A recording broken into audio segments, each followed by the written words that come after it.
जय हिंद दोस्तों, स्वागत है आप सभी का आपके अपने डेली करंट अफेयर्स की क्लास में। दोस्तों आज हम बात करेंगे 9 जनवरी 2025 के इंपॉर्टेंट डेली करंट अफेयर्स की। और आज जो आप क्लास नंबर देख रहे हैं 1133 नंबर की क्लास देख रहे हैं। लगातार 1133 दिनों से मैं आपको डेली करंट अफेयर्स पढ़ा रहा हूं। भारत के सभी एग्जाम्स के लिए हिंदी और इंग्लिश दोनों मीडियम में क्लास आपको मिल रही है। स्टैटिक जीके का भी आपको यहां पे भंडार मिलता है। तो चलिए फ्रेंड्स, अपने सेशन की शुरुआत करते हैं और आप लोग के लिए मोटिवेशन थॉट देखते हैं जो आपको दिन भर चार्ज अप रखेगा। देखिए, जिस प्रकार से हमें खाना जरूरी है उसी प्रकार से हमारे दिमाग में सकारात्मक ऊर्जा, मोटिवेशन एनर्जी भी जरूरी है। और मैं आपको बार बार कहता हूं, मेरा मोटिवेशन एनर्जी, मेरी मोटिवेशन थॉट केवल आपको आधे घंटे के लिए चार्ज अप रखेगा। बाकी आपके लगातार जो सबकॉन्शियस माइंड में आपके सकारात्मक विचार चलते हैं वही आपको सफलता यहां पे दिलाएंगे। तो दोस्तों आप सभी के लिए मोटिवेशन थॉट है, वह पथ क्या पथिक, कुशलता क्या जिस पथ पर बिखरे शूल ना हो, नाविक के धैर्य कुशलता क्या जब धाराएं प्रतिकूल ना हो। तो दोस्तों जो नाविक की कुशलता तब पता चलती है कि जब आपका सब कुछ विपरीत चल रहा हो, और उस समय आपका प्रेजेंस ऑफ माइंड, उस समय आपका कॉन्फिडेंस, उस समय आपका जो यहाँ पे इच्छा शक्ति है वो जब काम करती है वो आपको सफल बनाती है। तो साथियों, जितना भी प्रतिकूल आपके सामने चुनौतियां आए आप उसका सामना करिए, डट करके सामना करिए, निश्चित ही सफलता आपको मिलेगी। थोड़ा देर ही सही पर मिलेगी जरूर। लगातार डेली मेहनत करने का प्रयास कीजिए। तो दोस्तों आइए देखते हैं। और आज का जो सबसे इंपॉर्टेंट क्वेश्चन मैंने सबसे पहले आपको यूट्यूब पे अपडेट दिया था शॉर्ट वीडियो के माध्यम से। तो पहला प्रश्न आप सभी की स्क्रीन पर ये रहा और मोस्ट इंपॉर्टेंट क्वेश्चंस में आता है ये। देखिए, मोस्ट इंपॉर्टेंट क्वेश्चन में आता है ये प्रश्न जो मैं आपसे हम बात करने जा रहे हैं यहाँ पे। भारतीय अंतरिक्ष अनुसंधान संगठन, जिसे हम इसरो कहते हैं, उसके 11वें अध्यक्ष के रूप में हाल ही में किसे नियुक्त किया गया है, किसे अपॉइंट किया गया, आपसे पूछा जा रहा है। तो देखिए इसका सही आंसर हो जाएगा वी नारायण। इसका सही आंसर हो जाएगा। देखिए, जो इसरो के अध्यक्ष थे वो अभी रिसेंटली में चेंज हुए हैं और वी नारायण उनका स्थान यहां पर ले रहे हैं। तो आप यहां पर देख सकते हैं। पहले इनकी आप तस्वीर देखिए, अपने दिमाग में बैठा लीजिए। जितना ज्यादा आप इमेज से चीजों को याद कर पाएंगे उतना टेस्ट फॉर्मेट में नहीं याद कर पाएंगे। इसी वजह से हमारी क्लास बहुत ही इंटरेक्टिव, बहुत ही कलरफुल होती है। तो भारत सरकार ने इसरो के जो वैज्ञानिक हैं वी नारायण को इसरो का 11वें नंबर का चेयरमैन बनाया है, अध्यक्ष बनाया है। और साथियों अंतरिक्ष विभाग यानी डीओएस का सचिव यहां पे अपॉइंट किया गया है। इसे हम कहते हैं डिपार्टमेंट ऑफ स्पेस। इसका इन्हें सेक्रेटरी भी बनाया गया है। तो ध्यान रखिएगा, बहुत ही इंपॉर्टेंट पॉइंट है। इसरो के 11वें चेयरमैन बने हैं। कौन बने हैं? वी नारायण साहब बने हैं। दोस्तों आप मेरे पीछे एस सोमनाथ देख रहे हैं जो कि इसरो के 10वें अध्यक्ष थे। तो ये वर्तमान जो अध्यक्ष हैं एस सोमनाथ, वो उनका स्थान लेंगे। He will replace the current president S Somnath. और साथियों इनका जो यहां पे कार्यकाल स्टार्ट होने वाला है यहां पे वी नारायण जी का, तो आपको ध्यान में रखना है ये 14 जनवरी 2025 से इनका पदभार ये ग्रहण करेंगे। ठीक है, तो 14 जनवरी 2025 से 2 साल की अवधि के लिए। अब टेन्योर भी आपको याद रखना, कितने साल का? 2 साल की अवधि के लिए ये यहां पे अगले आदेश तक, जब तक कि कोई आदेश नहीं आता है तब तक के लिए नियुक्त किए जाएंगे, तब तक के लिए अपॉइंट किए जाएंगे। कौन? वी नारायण जी। अब आइए थोड़ा वी नारायण जी के बारे में जान लेते हैं, सारी इंपॉर्टेंट डिटेल्स, सारी इंपॉर्टेंट फैक्ट्स, ताकि आपको इनके बारे में पता चले। तो देखिए वी नारायण जो है बहुत ही फेमस रिनोन्ड साइंटिस्ट हैं और खासकर जो रॉकेट स्पेसक्राफ्ट एक्सपर्ट कहे जाते हैं प्रोपल्जन के क्षेत्र में। प्रोपल्जन क्या होता है? जो रॉकेट की लॉन्चिंग होती है ना, यहां से लॉन्च होकर के स्पेस में जाता है, उसे हम प्रोपल्जन कहते हैं। आपने देखा होगा कई बार लॉन्चिंग। तो ये प्रोपल्जन मैकेनिज्म है, प्रोपल्जन साइंस है, जिसकी वजह से जो हमारा स्पेसक्राफ्ट होता है वो अंतरिक्ष में पहुंचता है। 1984 में इसरो में शामिल हुए थे, इन्होंने ज्वाइन किया तो 1984 में इसरो को। और यहां पर हम बात करें तो बाद में अभी रिसेंट में डायरेक्टर भी हैं लिक्विड प्रोपल्सन सिस्टम सेंटर के, जिसे हम एलपीएससी कहते हैं, लिक्विड प्रोपल्सन सिस्टम सेंटर बोलते हैं। इसके प्रेजेंट में डायरेक्टर भी हैं। ठीक है, और बहुत दिनों तक पीएसएलवी परियोजनाओं से भी जुड़े हुए थे, जिसे हम कहते हैं ध्रुवीय उपग्रह प्रक्षेपण यान, पोलर सैटेलाइट लॉन्च व्हीकल से परियोजनाओं से जुड़े हुए थे। अब दोस्तों यहां पर हम जान लेते हैं कि इनका कंट्रीब्यूशन कहां कहां पर था। आप सभी को पता चंद्रयान 3 में भारत के लिए बहुत बड़ी विशेष उपलब्धि थी, जिसे 14 जुलाई को लॉन्च किया गया था और 23 अगस्त को उसकी लैंडिंग हुई थी। आपको याद होगा 2000, हम यहां पे 23 की बात कर रहे हैं। तो साथियों इनका यहां पे चंद्रयान 2, चंद्रयान 3 में विशेष योगदान रहा है और आदित्य स्पेसक्राफ्ट इनके लिए कंट्रीब्यूशन के लिए इनको यहां पे जाना जाता है और इनको यहां पे बनाया गया इसरो का चेयरमैन। अब दोस्तों हम बात कर लेते हैं इसरो के बारे में। तो इसरो के बारे में जब भी हम बात करेंगे तो सबसे पहले ये जान लेते हैं कि इसरो का फुल फॉर्म क्या है। तो इसरो का फुल फॉर्म है इंडियन स्पेस ऑर्गेनाइजेशन।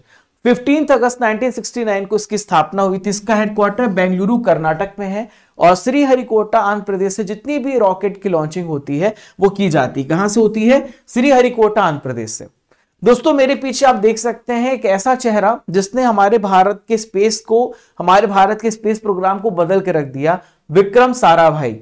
ये है इसरो के संस्थापक और सबसे पहले अध्यक्ष, और इनको विक्रम साराभाई को कहा जाता है भारतीय अंतरिक्ष कार्यक्रम, जो हमारे इंग्लिश मीडियम के स्टूडेंट हैं, father of Indian space programme के रूप में इन्हें जाना जाता है। क्लियर है दोस्तों? आपने पहले क्वेश्चन को बहुत अच्छे से पढ़ा जो कि नेशनल न्यूज थी।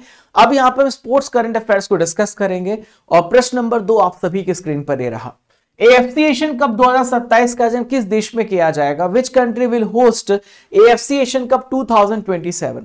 तो एएफसी एशियन कप 2027 का आयोजन सऊदी अरब में किया जाएगा। कहां पे किया जाएगा?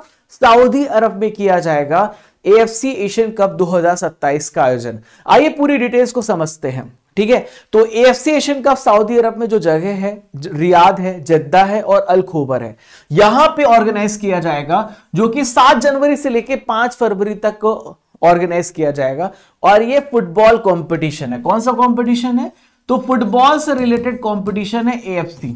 ठीक है, अब दोस्तों एएफसी की हम बात कर लेते हैं, तो इसे हम बोलते हैं एशियन फुटबॉल कन्फेडरेशन। 1954 में इसकी स्थापना की गई थी और इसका हेडक्वार्टर कहां पर है? कुआलालंपुर, जो कि मलेशिया में आता है। क्लियर है? एएफसी में टोटल 47 मेंबर्स हैं और इसके अध्यक्ष हैं सलमान बिन इब्राहिम अल खलीफा। ठीक है, बहरीन से बिलोंग करते हैं। दोस्तों यहां पे हम बात करें लास्ट टाइम कहां पर हुआ था एएफसी एशियन कप, तो इसका आयोजन कतर में किया गया था और इसका विजेता कौन था? विनर कौन था? कतर इसका विजेता रह चुका है। क्लियर है? ये सारे पॉइंट्स हम यहां पे जान रहे, समझ रहे हैं। देखिए एएफसी एशियन कप का जो आयोजन होता है हर 4 साल में किया जाता है, हर 4 इयर्स में ये ऑर्गेनाइज किया जाता है AFC Asian cup. Last time 2023 में हुआ था और अब हो रहा है 2027 में। आइए देखते हैं प्रश्न नंबर 3 जो आपके स्क्रीन पर दिख रहा है। हाल ही में किस देश ने भारतीय परमाणु इकाइयों से प्रतिबंध हटाने की योजना बनाई है? Which country plans to lift the ban on Indian nuclear units? तो देखिए अमेरिका ने भारत पर यहां पे बैन लगाया हुआ था और अब जाकर के अमेरिका ने फैसला किया कि भारतीय परमाणु जो यूनिट्स है उससे प्रतिबंध को हटाया जाएगा। अब आइए समझते हैं कि प्रतिबंध जो है हटाने से क्या फायदा होगा और भारत के लिए क्यों इंपॉर्टेंट है ये बैन हटाना। ठीक है, तो आप यहां पर देख सकते हैं अमेरिका के प्रेसिडेंट जो बाइडेन साहब, ठीक है, अभी तो वर्तमान अब नए राष्ट्रपति 47 नंबर के राष्ट्रपति डोनाल्ड ट्रंप बन चुके हैं। तो अमेरिका की जो सरकार है इन्होंने भारतीय परमाणु संस्थाओं पर प्रतिबंध हटाने की योजना यहां पे बनाई है। US governments plans to lift the ban. तो प्रतिबंध के कारण क्या हो पा रहा था? ठीक तरीके से जो अमेरिकी कंपनी थी वो सहयोग नहीं कर पा रही थी भारतीय परमाणु संस्थान के साथ। इस वजह से इन्होंने फैसला किया कि अगर हमें भारत के साथ ठीक तरीके से काम करना है तो हमें प्रतिबंध को हटाना पड़ेगा और तभी हम एक दूसरे को कोऑपरेट कर पाएंगे। तो इसी सैंक्शंस को अभी यहां पे हटा दिया गया है और इंडियन न्यूक्लियर इंस्टीट्यूशन के साथ कोऑपरेशन को बढ़ाया जाएगा। भारत अमेरिका के बीच में दोस्तों एक इंपॉर्टेंट समझौता हुआ था 2008 में बात की है, जब हमारे देश के प्रधानमंत्री मनमोहन सिंह थे, जो अब हमारे बीच में नहीं रहे, भारत के 14 नंबर के प्राइम मिनिस्टर थे। तो यहां पे हस्ताक्षर किए गए थे भारत और अमेरिका के बीच में 2008 में। बहुत ही इंपॉर्टेंट संधि रही है, समझौता रहा है, जो आपको पता होना चाहिए। लेकिन दोस्तों बाधाओं के कारण भारत को अमेरिकी परमाणु रिएक्टरों की जो सप्लाई या पूर्ति योजना वो लागू नहीं हो पाई क्योंकि बैन लगा हुआ था। 2008 में समझौता हो गया था, लेकिन दोस्तों अब जाकर के बैन को हटा दिया गया है। अब यहां पे भारतीय न्यूक्लियर यूनिट्स को सप्लाई मिलेगी और दोनों देश मिलकर के इस क्षेत्र में आगे काम करेंगे। अब दोस्तों मैं यहां पे भारत के परमाणु ऊर्जा संस्थान के बारे में आपको बताने वाला हूं। जैसा कि आप सभी को पता है कि जब भी मैं कोई भी क्वेश्चन पढ़ाता हूं तो उससे रिलेटेड परीक्षा संजीवनी देता हूं ताकि आपको उसके बारे में और डीपर नॉलेज हो। हम बात करते हैं यहां पे भारत के परमाणु ऊर्जा संस्थान की, एटॉमिक एनर्जी इंस्टीट्यूट्स की, तो मुंबई में है दोस्तों भाभा परमाणु अनुसंधान केंद्र है। क्लियर है? इंदिरा गांधी परमाणु अनुसंधान केंद्र कलपक्कम में है। राजा रमन्ना प्रगत प्रौद्योगिकी केंद्र, Raja Ramanna Centre for Advance Technology Indore में है, जहां से मैं बिलोंग करता हूं। परिवर्ती ऊर्जा साइक्लोट्रॉन केंद्र, जिसे हम कहते हैं variable energy cyclotron centre, Kolkata में है। परमाणु खनिज अन्वेषण एवं अनुसंधान निदेशालय, यह हैदराबाद में है। वैश्विक नाभिकीय ऊर्जा साझेदारी केंद्र, global centre for nuclear partnership, ये गुड़गांव में है। ये इंपॉर्टेंट सेंटर्स है, डेफिनेटली आपको आने वाले एग्जाम्स में 1 से 2 नंबर के क्वेश्चन तो इससे देखने को आपको मिलेंगे ही मिलेंगे। दोस्तों कल मैंने आपसे 3 क्वेश्चन पूछे थे जिसका आंसर आप सभी ने कमेंट बॉक्स पे दिया होगा, तो आप चेक करिएगा कि आपने कितने प्रश्नों का उत्तर सही दिया है। अब मैं वापस से आपसे 3 प्रश्न पूछ रहा हूं जिसका आंसर आपको मुझे कमेंट बॉक्स पे देना है। तो भारत की स्वतंत्रता के समय कांग्रेस के अध्यक्ष कौन थे? तो 1947 में भारत स्वतंत्र हुआ था और जेबी कृपलानी साहब भारत के उस समय भारतीय राष्ट्रीय कांग्रेस के अध्यक्ष थे। सरदार सरोवर परियोजना किस नदी पे बनाई गई है? तो नर्मदा नदी पे बनाई गई है। भारत का राष्ट्रीय जलीय जीव कौन सा है? तो गैंगेटिक डॉल्फिन, जिसे गंगा डॉल्फिन कहते हैं। सबसे ज्यादा इसकी संख्या आपको यूपी में देखने को मिलेगी, गंगा नदी में बेसिकली पाए जाते हैं। अब मैं आपसे 3 प्रश्न पूछ रहा हूं जिसका आंसर आप सभी मुझे कमेंट बॉक्स पे देना। कौन सा ग्रह पृथ्वी की जुड़वा बहन कहलाता है? काजीरंगा राष्ट्रीय अभयारण्य किस राज्य में है? और इलेक्ट्रॉन की खोज किसने की थी? इन तीनों प्रश्नों का उत्तर आप सभी मुझे कमेंट बॉक्स पे देना। अब आप सोच रहे होंगे 3 प्रश्न मैं आपसे क्यों पूछता हूं? मैं इसलिए पूछता हूं ताकि आपके दिमाग में थोड़ा प्रेशर आए और ऐसे प्रश्न आप याद करें, उसका जवाब दे तो आपको लंबे समय तक याद रहेगा और आपका पार्टिसिपेशन क्लास में लगातार बढ़ता रहे। क्वेश्चन नंबर 4 आइए यहां पर देखते हैं। हाल ही में केंद्र सरकार ने भारत के किस पूर्व राष्ट्रपति का स्मारक बनाने की घोषणा करी है? The central government has announced to build a memorial of which former president of India. तो देखिए दोस्तों, भारत के पूर्व राष्ट्रपति रहे प्रणब मुखर्जी, जो अब हमारे बीच में नहीं रहे, इनका निधन हो चुका है। प्रणब मुखर्जी का स्मारक बनाने की घोषणा करी गई है, मेमोरियल बनाने की घोषणा करी गई है। मेरे पीछे प्रणब दा को देख सकते हैं, 2020 में इनका निधन हुआ था। सरकार ने पूर्व राष्ट्रपति प्रणब मुखर्जी के स्मारक, यानी इसे हम इंग्लिश में क्या बोलते हैं? मेमोरियल बोलते हैं। ठीक है, तो यहां पे राष्ट्रीय स्मृति परिसर के भीतर एक स्थल बनाने की घोषणा करी गई है। दोस्तों राष्ट्रीय स्मृति परिसर जो है वो राजघाट परिसर का एक हिस्सा है। राजघाट परिसर आपको देखने को मिलेगा जो कि दिल्ली में है। वहां पे एक स्मारक मेमोरियल बनाया जाएगा हमारे पूर्व राष्ट्रपति जी की याद में, उनके सम्मान में। Is that clear? तो 31 अगस्त 2020 की बात है जब प्रणब मुखर्जी का निधन हो गया और ये हमारे बीच में नहीं रहे। और दोस्तों भारत के 13th प्रेसिडेंट थे 2012 से लेकर 2017 तक। भारत के 14th प्रेसिडेंट जो थे रामनाथ कोविंद साहब हैं और वर्तमान राष्ट्रपति जो है वो है द्रौपदी मुर्मू जी, जो कि 15th राष्ट्रपति हैं। तो 2012 से लेकर 2017 तक भारत के 13th प्रेसिडेंट के रूप में इन्होंने कार्य किया है। ठीक है, 2019 में इनको भारत रत्न भी मिला है। अब एक प्रश्न आपसे मैं पूछ रहा हूं, 2024 में किन किन व्यक्तियों को भारत रत्न मिला है? थोड़ा सा दिमाग में जोर दीजिए, मुझे कमेंट बॉक्स में बताइएगा। भारत रत्न जिसकी शुरुआत 1954 से हुई, भारत का सबसे बड़ा सर्वोच्च नागरिक सम्मान है। 2008 में इनको पद्म विभूषण मिला जो कि भारत का दूसरा सर्वोच्च नागरिक सम्मान है। ठीक है, और अभी दोस्तों 26 जनवरी आने वाली है।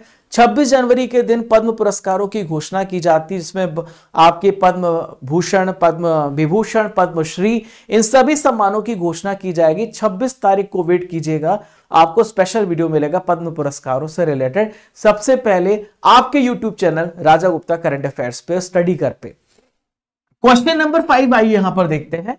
अंडर 17 ब्रिटिश जूनियर ओपन का खिताब किसने जीता है? Who has won under 17 British junior open title? यानी 17 साल से कम ब्रिटिश जूनियर ओपन टाइटल को किसने जीता है? तो अनाहत सिंह इसका सही आंसर हो जाएगा। क्या हो जाएगा? अनाहत सिंह।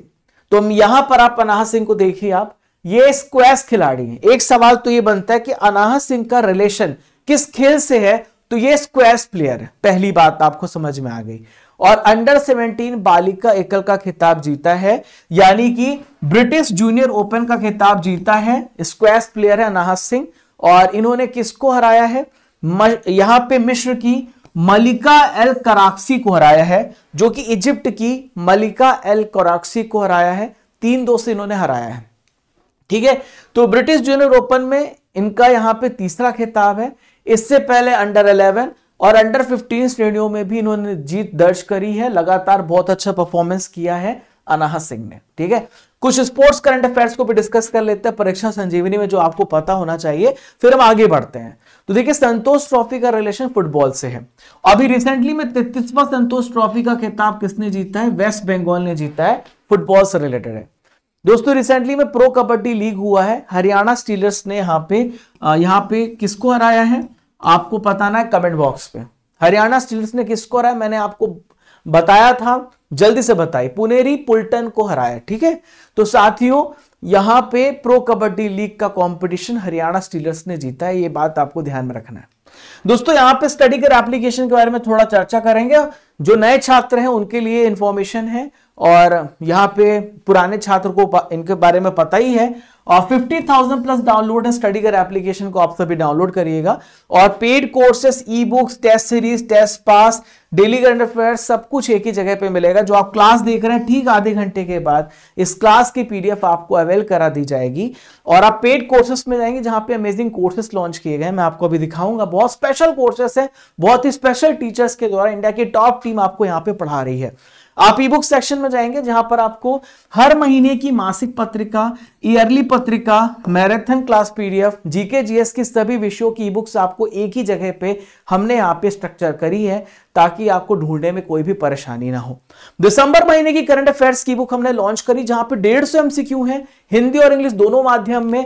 और भारत के सभी एग्जाम्स के लिए हमने एक ईयरली बुक भी लॉन्च करी है, जो कि 12 महीने की करंट अफेयर्स की बुक है, ईयरली, हाफ ईयरली सेक्शन में। आप जाकर के इसे यहां से डाउनलोड कर सकते हैं।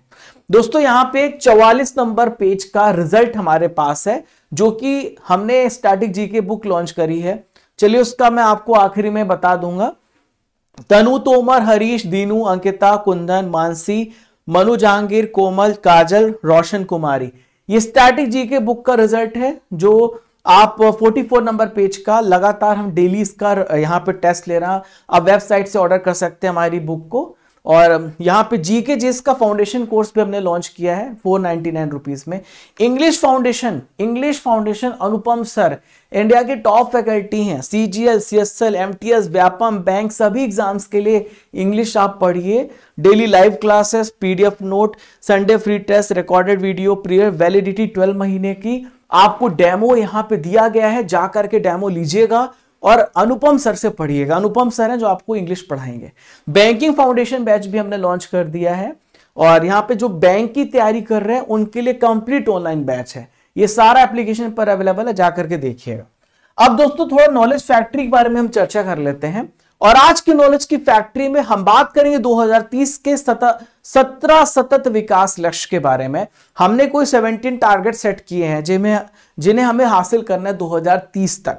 तो हमारा पहला लक्ष्य है पॉवर्टी को खत्म करना, पॉवर्टी एलिवेट करना, गरीबी उन्मूलन। हमारा लक्ष्य 2 है शून्य भूखमरी, 0 हंगर। हमारा लक्ष्य 3 है अच्छा स्वास्थ्य और खुशहाली। हमारा लक्ष्य 4 है क्वालिटी एजुकेशन। लक्ष्य 5 है जेंडर इक्वलिटी। ये 5 आपको लक्ष्य तो पता चल गए। लक्ष्य हमारा 6 है क्लीन वाटर और स्वच्छता। लक्ष्य 7 है सस्ती और स्वच्छ ऊर्जा। लक्ष्य 8 है अच्छा कार्य और आर्थिक विकास। लक्ष्य 9 है उद्योग, इंडस्ट्री, इनोवेशन और इंफ्रास्ट्रक्चर के क्षेत्र में काम करना। इंफ्रास्ट्रक्चर मतलब होता है road network, railway network, public transport, इन सबका डेवलपमेंट। लक्ष्य 10 है असमानता कम करना, जो गरीबी और अमीरी के बीच में जो खाई है उसको कम करना। लक्ष्य 11 है टिकाऊ शहर और समुदाय, सस्टेनेबल सिटी, यानी केवल हमें ऐसा गगनचुंबी इमारत नहीं बना देनी है, इसके साथ साथ हमें ये देखना पर्यावरण भी ठीक तरीके से हम पर्यावरण के तरफ काम करें कि नहीं। लक्ष्य 12 है जिम्मेदार उपभोग और उत्पादन। लक्ष्य 13 है क्लाइमेट एक्शन। लक्ष्य 14 है जल के नीचे जीवन, और लक्ष्य 15 है भूमि पर जीवन। और लक्ष्य 16 है शांति और न्याय मजबूत संस्थाएं, और 17 है लक्ष्य प्राप्त करने के लिए साझेदारी। तो ये 17 टारगेट्स हैं 2030 तक हमें अचीव करना है। अब हमारा आज का टारगेट है यहां पे 1500 लाइक का। 1314 लाइक आप कर देते हो। अगर आपको मेरी मेहनत पसंद आ रही है तो आज 1500 लाइक करिए और सभी दोस्तों तक इस वीडियो को पहुंचाइए। क्वेश्चन नंबर 6 आप सभी की स्क्रीन पर, सड़क दुर्घटना पीड़ितों के लिए कैशलेस उपचार योजना की घोषणा किसने करी है? तो यहां पर जो रोड एक्सीडेंट हो जाते हैं और जब आप देखते हैं कि उनकी मृत्यु हो जाती है, जब तक उनको हॉस्पिटल में ले जाया जाता है तो वहां पे बोला जाता है कि पहले आप पैसे जमा करें, तो इंसान मर जाएगा, उसके बाद पैसे क्या जमा करना। तो यहां पे देश के जो यहां पे ट्रांसपोर्ट मिनिस्टर हैं, जो यहां पे रोड मिनिस्ट्री संभाल रहे हैं, नितिन गडकरी साहब, तो सड़क परिवहन और राजमार्ग मंत्री नितिन गडकरी साहब, इन्होंने सड़क दुर्घटना पीड़ितों के लिए कैशलेस उपचार योजना की घोषणा करी है। आप यहां पे जाइए और किसी का भी अगर एक्सीडेंट, भगवान करे किसी का भी एक्सीडेंट ना हो, क्योंकि उस दर्द को झेल पाना बहुत बहुत मुश्किल है। आप जब भी रोड में चले सेफ्टी के साथ चले, सिक्योरिटी के साथ चले, क्योंकि आप खुद को भी दुविधा में डालेंगे और जिसका एक्सीडेंट करेंगे उसको भी दुविधा में डालेंगे, सबका परिवार है। ठीक है, तो इस योजना में 7 दिनों तक या फिर अधिकतम 1.5 लाख रुपए तक के चिकित्सा व्यय को कवर किया जाएगा। 1.5 लाख रुपए तक का कवरेज आपको मिलने वाला है। आप कोई भी ऐसी दुर्घटना होती है तो 24 घंटे के अंदर आपको पहले पुलिस थाने जाना है पास के, वहां पे आपको सूचना देनी पड़ेगी कि एक्सीडेंट हुआ है। ठीक है, और हिट एंड रन के मामलों में अगर किसी व्यक्ति की मृत्यु हो जाती है तो तत्काल परिवार को 2 लाख रुपए का मुआवजा दिया जाएगा, कंपनसेशन दिया जाएगा 2 लाख रुपीस का। और दोस्तों 2024 में अगर हम बात करें, अभी एक डेटा बता रहा था, पूरी दुनिया में तो ये आंकड़े मतलब ये मिलियंस में पहुंच जाते हैं। तो सड़क दुर्घटना में भारत में 1.8 लाख लोगों की मौत हो जाती है सड़क दुर्घटना में, और आप सोचो घायल कितने होते होंगे। तो ये कंडीशन है, हमें सेफली राइड करना चाहिए, अपना भी ध्यान रखना है और हमारे आसपास जो चल रहा है उनका भी। क्वेश्चन नंबर 7 आइए देखते हैं। सांख्यिकी मंत्रालय, इकोनॉमिक्स से रिलेटेड प्रश्न है। सांख्यिकी मंत्रालय, जिसे हम स्टैटिस्टिक्स मिनिस्ट्री कहते हैं, इसके अनुसार वित्तीय वर्ष 2024-25 के लिए भारत की जीडीपी कितनी रहने वाली है? तो देखिए यही जीडीपी लगभग अभी रिसेंटली में आरबीआई ने भी बताई थी और ये भी बता रहे हैं 6.4% भारत की जीडीपी रहेगी। पहले की अपेक्षा थोड़ा कम यहां पे आका गया है। पिछले साल अगर हम देखें तो 7% की ग्रोथ रेट था।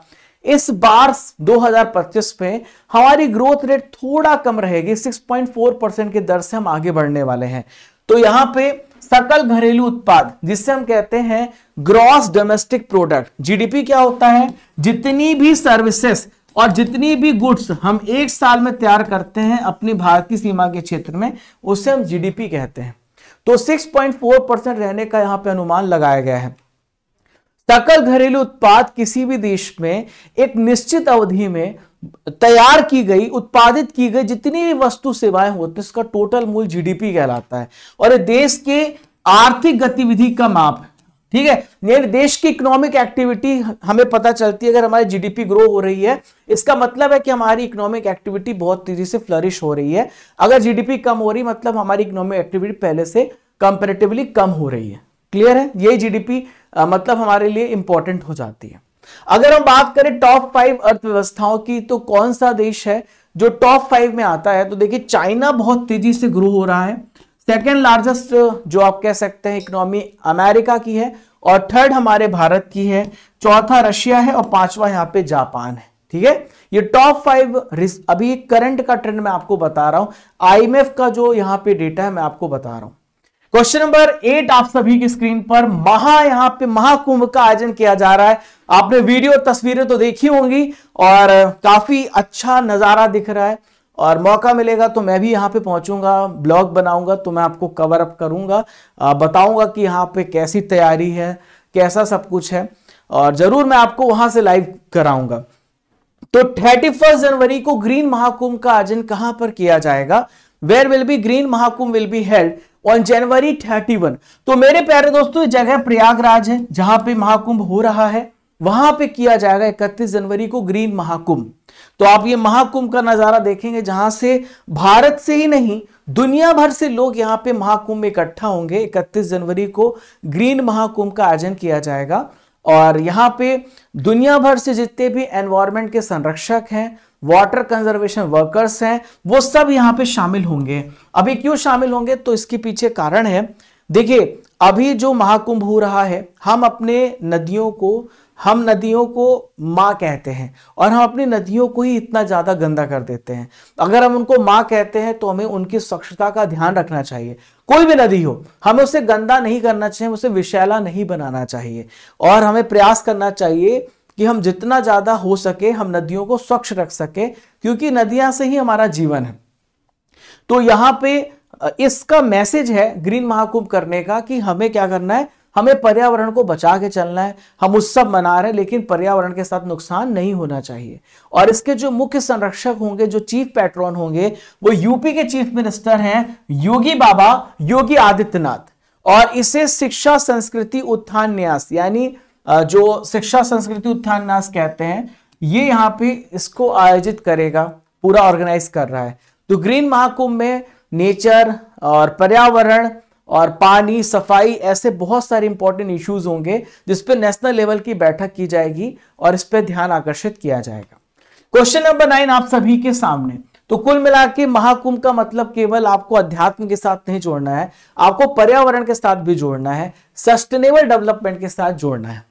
पहली बार किस स्टेडियम में महिला वनडे मैच का आयोजन किया जाएगा? तो दोस्तों, पहली बार यहां पे महिला वनडे मैच का आयोजन राजकोट में किया जाएगा। कहां पे किया जाएगा?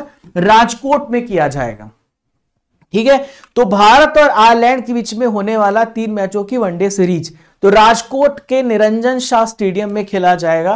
राजकोट आपको कहां पे देखने को मिलेगा? गुजरात में। वहां पे निरंजन शाह स्टेडियम है, वहां पे मैच खेला जाएगा और पहली बार मैच का आयोजन किया जा रहा है। और यहां पे आयरलैंड के खिलाफ मुकाबलों में हरमनप्रीत कौर जो है ये जगह स्मृति मंधाना यहां पे कप्तानी करने वाली हैं।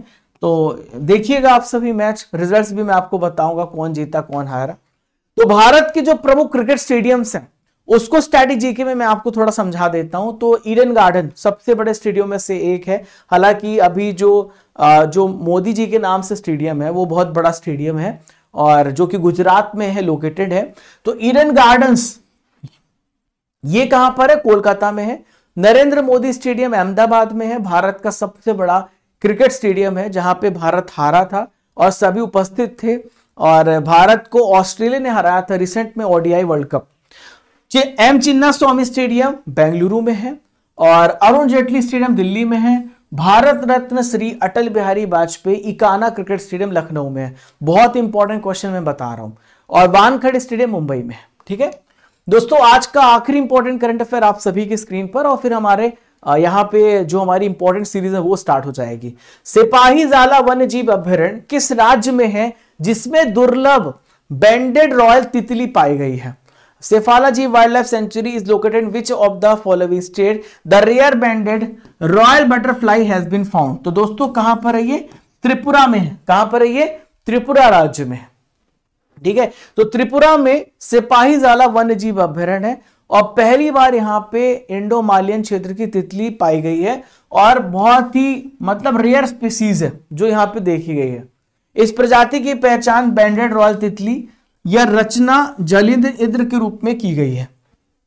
दोस्तों मैं आपको यहां पे कुछ और इंपॉर्टेंट यहां पे सिक्किम के यहां पे राष्ट्रीय उद्यान बता दे रहा हूं, सिक्किम से रिलेटेड है। ठीक है, त्रिपुरा से रिलेटेड नहीं है, सिक्किम से रिलेटेड है।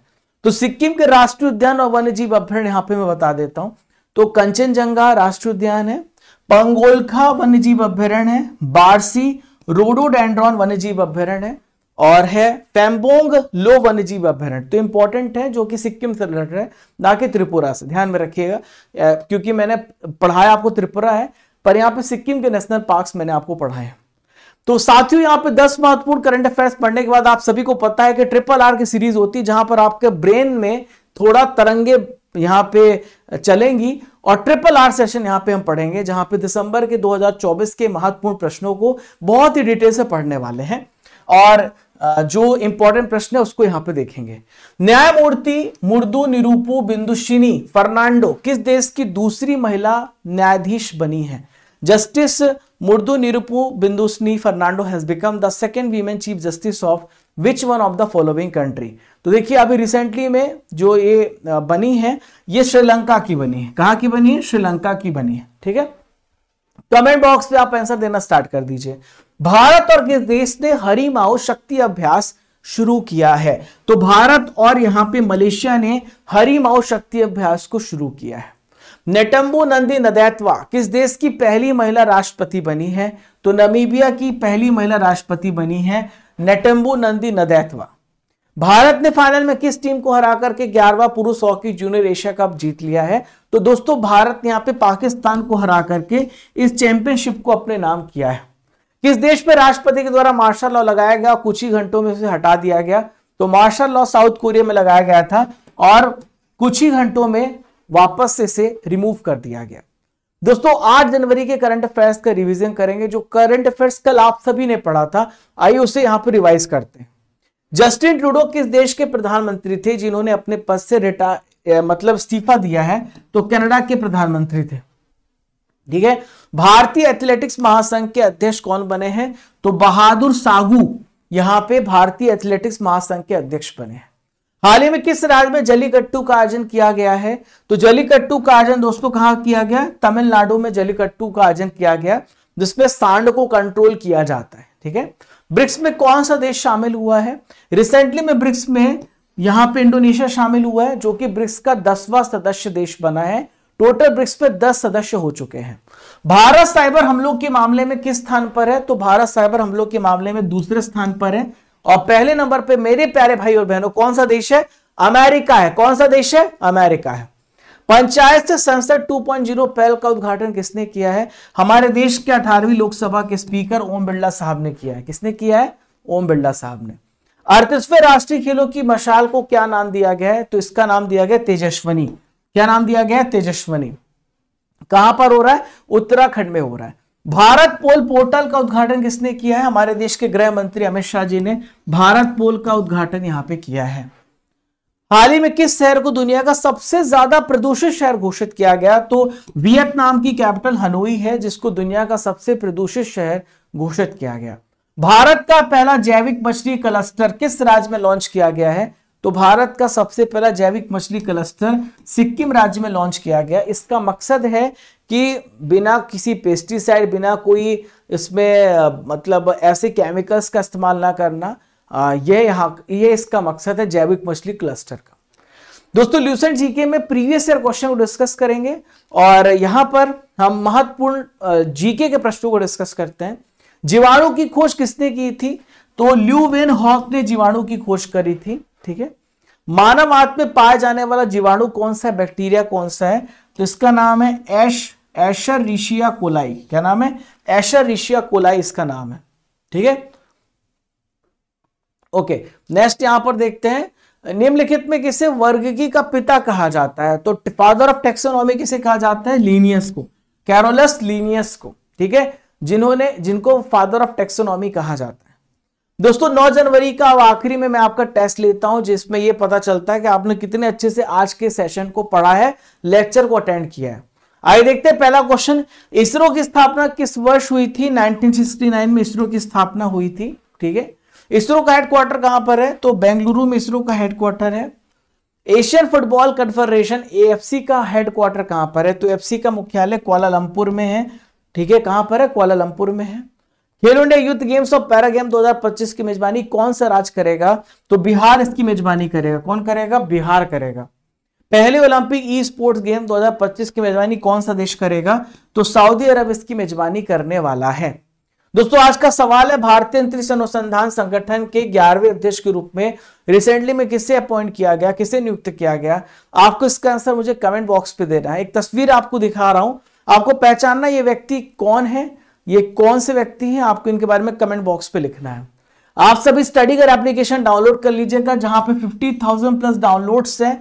यहां पे आपको paid courses, e book, test series, test pass मिलेगा। ये टेस्ट पास जो है 4000 प्लस टेस्ट आपको यहां पे मिल रहे हैं। टेस्ट पास में 4000 प्लस टेस्ट मिल रहे हैं।